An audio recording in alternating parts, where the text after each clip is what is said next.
पहले ही बता दे रहा हूं, अगर आपकी उम्र 18 साल से कम है तो कृपया करके इस वीडियो को ना देखिए, क्योंकि हम इस वीडियो में जिस बेहतरीन से गाने की बात करने वाले हैं उस गाने ने पूरे भारतवर्ष को हिला के रख दिया है और सोचने मजबूर कर दिया है कि कामसूत्र के इस देश में आखिर ऐसा गाना क्यों नहीं बनाया जा सकता।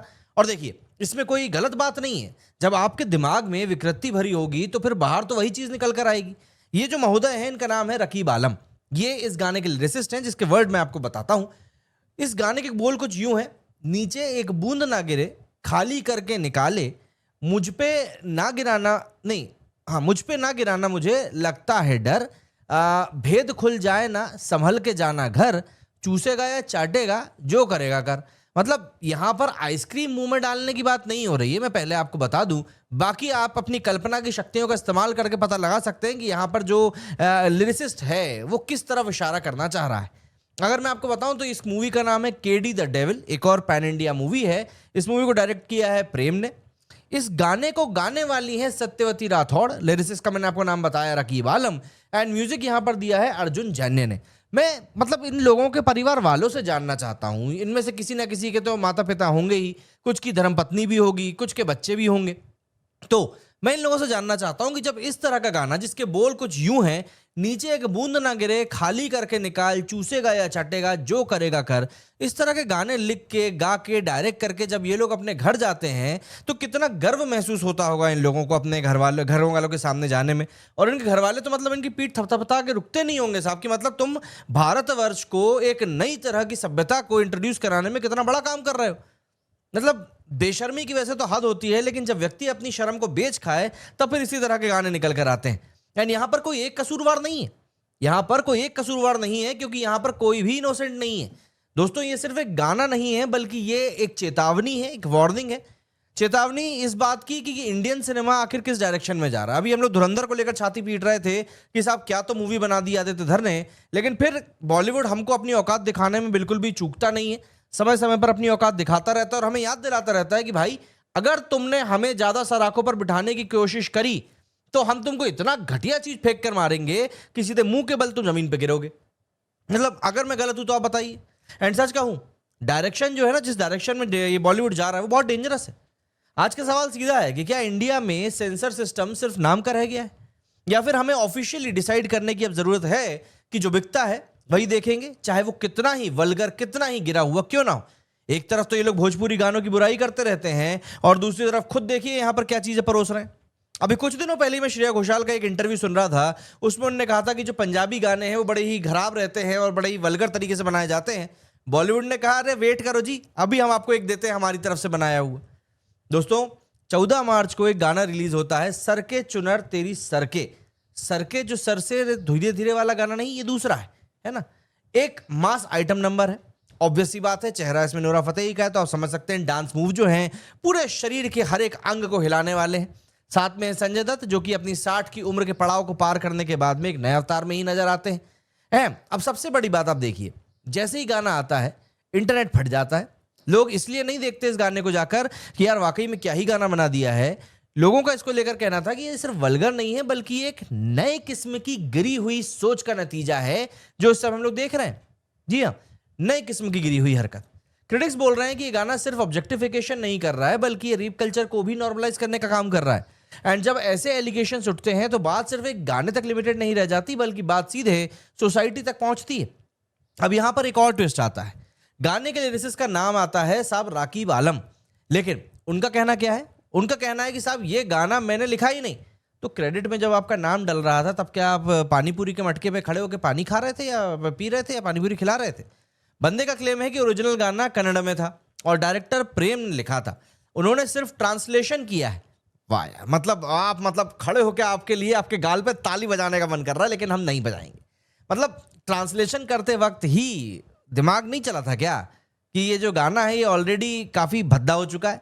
बंदे को वो ऑब्वियस ही बात है वार्न भी किया, उन्होंने कहना है, लेकिन जवाब क्या मिला कि मीटर में फिट कर दो बस। ठीक है भैया, आप समझो इस बात को। इन लोगों को क्वालिटी नहीं, इन लोगों को सिर्फ डिलीवरी से मैटर रहता है। अब सवाल यहां पर यह खड़ा होता है कि अगर लिरिसिस्ट को पता था कि गाना प्रॉब्लमैटिक है तो फिर उसने किया क्यों? अगर कंपोजर को पता था कि गाना घटिया बन रहा है, अगर एक्टर्स को पता था तो परफॉर्म क्यों किया? एंड अगर किसी को पता ही नहीं था तो फिर तो ये भैया और भी ज्यादा डेंजरस है। मतलब फिर तो ये सोचना पड़ेगा कि कितने बेवकूफ लोग हैं जो इस तरह की इंडस्ट्री में काम कर रहे हैं। मतलब सिस्टम ने कोई भी कंटेंट को समझने वाला कैपेसिटी वाला बंदा रखा ही नहीं है। एंड फिर आता है सबसे बड़ा सवाल। सबसे बड़ा सवाल यह है कि भाई साहब सेंसर बोर्ड कहाँ है?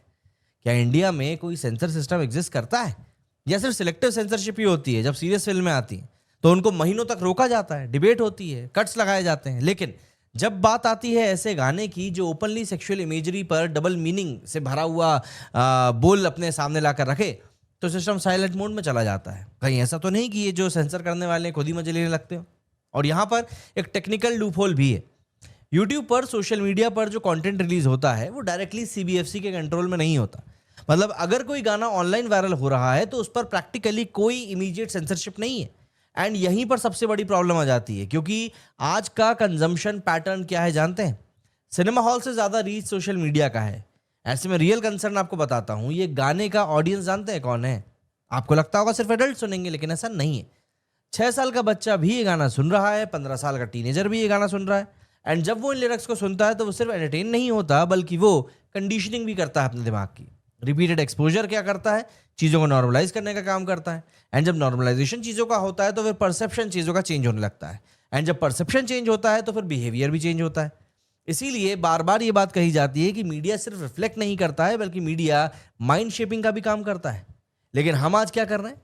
हम बोल रहे हैं कि अरे गाना ही तो है, सीरियसली मतलब आज मतलब आप समझिए इस बात को, आज का गाना कल का बिहेवियर बन जाता है, कल का बिहेवियर। एंड फिर आयरनी देखिए, एक तरफ हम लोग बोलते हैं कि इंडिया में विमेन सेफ्टी का इशू है, और दूसरी तरफ हम लोग कंटेंट बना रहे हैं जो वुमेन को सिर्फ ऑब्जेक्ट बनाकर प्रेजेंट करता है। एंड फिर जब सोसाइटी में प्रॉब्लम्स क्रिएट होती हैं तो हम लोग शॉक हो जाते हैं कि यार ये कैसे हो गया। अब यहाँ पर एक और एंगल भी आ जाता है ऑडियंस का, क्योंकि सच ये भी है, आप इस सच को इग्नोर नहीं कर सकते कि ये गाना बनाया जा रहा है क्योंकि इस तरह के गाने लोग मजे लेकर देखते हैं, चुटकियों लेकर देखते हैं, कंबल में अंदर घुस के देखते हैं। व्यूज भी तो आ रहे हैं, एंगेजमेंट भी तो आ रहा है, मतलब डिमांड तो एग्जिस्ट करती है। लेकिन फिर सवाल वही उठता है कि क्या हर डिमांड को सप्लाई पूरी करना जरूरी होता है? अगर कल को लोग एक्सट्रीम चीज डिमांड करने लगेंगे तो क्या वो भी बना दी जाएगी? और फिर आता है रिस्पॉन्सिबिलिटी, अकाउंटेबिलिटी का सवाल। Singer, music director, actor, producer, director, सब एक चेन का पैटर्न है ना। बिना किसी चीज को ओके किए तो बाहर कोई निकालता ही नहीं है। और जब चेन का हर एक लिंक कॉम्प्रोमाइज कर जाता है तो रिजल्ट क्या होता है? इस तरह के घटिया तरीन गाने। कंट्रोवर्सी इतनी बढ़ गई कि मेकर्स को वीडियो प्लेटफॉर्म से हटाना पड़ गया। लेकिन तब तक क्या हो चुका था? Damage already done. मिलियंस में व्यूज आ चुके थे, डिस्कशन बढ़ चुका था, शेयर किया जा चुका था। एंड यहां से एक और डेंजरस ट्रेंड निकल कर आता है कि पहले वल्गैरिटी मूवीज में होती थी, लेकिन आज की तारीख में वल्गैरिटी गानों में शिफ्ट हो गई है। एंड गानों के रीच का क्या होता है भाई? ऑब्वियस ही बात है, मासेस तक जाते हैं, रिपीट वैल्यू रहती है, हर जगह सुना जाता है, देखा जाता है, शादी, पार्टी, रील्स, डांस शोज। मतलब एक बार अगर गाना इस तरीके से भी वायरल हो गया, घटिया तरीके से भी, तो वो हर जगह घुसता है। एंड इमेजिन करके देखो, कल को ये गाना किसी स्कूल के फंक्शन में बज जाए और वहां पर बच्चे इस गाने के ऊपर डांस करने आए, तो लोग सिर्फ तालियां बजा पाएंगे एंड किसी को कोई प्रॉब्लम नहीं होगी, क्योंकि वो नॉर्मलाइज हो चुका होगा। ऐसे में सवाल बस ये बचता है कि क्या हम इसी डायरेक्शन में जाना चाहते हैं? क्या इंडियन सिनेमा का फ्यूचर यही है? Cheap lyrics, shock value and controversy driven content?